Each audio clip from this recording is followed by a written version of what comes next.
هكلمك النهارده عن فيلم الفرح اللي كتب قصته الكاتب المتميز احمد عبد الله، واللي اخرجه المخرج الذكي سامح عبد العزيز. ما كنتش شاهدت الفيلم ده، انا انصحك انك تشوفه. بس انا هقول لك على انطباعاتي على حاجه واحده بس، عشان اتركك تشاهد الفيلم وتعرف ليه قلت لك الكلام ده. ليله الفرح هي ليله عجيبه جدا، دارت فيها أحداث تبدو بسيطة من الخارج. فرح شعبي في حارة مصرية، لكن في الداخل تعقيدات الحياة كلها. الفيلم بيدور في ليلة واحدة، لكن الليلة دي كانت كافية لتعرية الكثير من الوجوه. كل شخصية جاءت للفرح بدافع حكاية أو بهم دفين.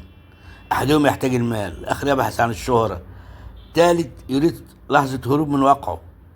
الفيلم لا يروج للفرح، بل يكشف ما خلف البهجة المصطنعة ويتركك تتساءل ما الذي حدث. الحقيقة أن الكاتب أحمد عبد الله لديه قدرة نادرة على التقاط رائحة الشارع. أيوة، ريحة الشارع. هو ما بيكتبش حوارات، بل ينسج لغة أهل الحارة الحقيقية. أما المخرج سامح عبد العزيز برع في تقديم الفوضى بشكل فني. الكاميرا تتحرك بخفة وسط الزحام، تنتقل بين الضحك والصراخ والدموع دون أن تشتكي.